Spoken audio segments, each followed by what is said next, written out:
We have some really promising vaccine news. Britain has approved the Pfizer vaccine for use in that country and will begin to roll it out within days. So this is the very first vaccine that's been authorized for use that's backed up by rigorous scientific review.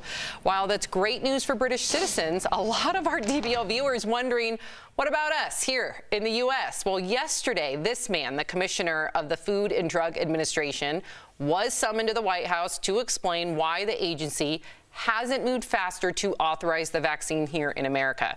So there is a meeting scheduled to discuss its use, but that will not happen until December 10th.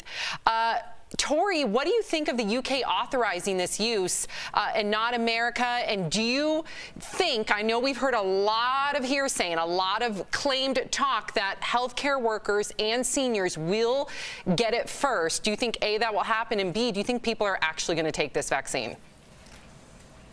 I think for sure it'll be nursing homes, people who are immune compromised over 85, and I'm sure that healthcare workers will also get it first because the study shows that they are most likely to spread it the fastest because they're with their patients so much. Now, I don't find this problematic. Britain has their own rules that they went through, their own regulations, and I am personally fine to see how it rolls out for the UK. I mean, I think that's fair to say. We need 70% or more for immunity here in this country.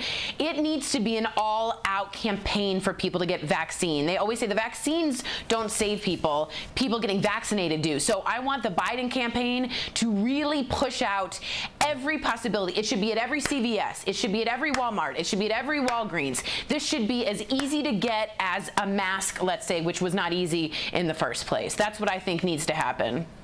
Yeah, I worry. I'm listening to what Tori's saying, Jeff, and I just worry that the foundation on the house of anti-vaxxers has been solid for about 5-10 years now, and this is their Super Bowl. A chance to show you guys, like, don't take it. This is what we've been training for. The government is trying to get you and track you or whatever the vaccines are supposed to do, make you autistic. So I really do think that we're going to suffer from disinformation that has been built up for a decade or more. Yeah, and you know a group that no one talks about? How about the group who received placebo effects, right? The test groups? I think they should be in the front lines as well. I think healthcare workers, all that good stuff. But how about the people willing to put themselves out there first and got a placebo? I think they should get the real one as well. Amen. Right. I think also those, too, that I was reading a story of a number of individuals that got the placebo, and they are advocating just for that. It's so funny that you just brought that up, and that is not written in stone. However, it has been introduced from legislation because they should, right? It's almost like if you're going to go after this war, and many people do call this pandemic and the coronavirus this invisible enemy, and that it's a war, those are the people on the front lines, right? They put themselves out there. I love that you said that, and we'll see. I know that there are some individuals that are pushing just for that. But speaking of the coronavirus,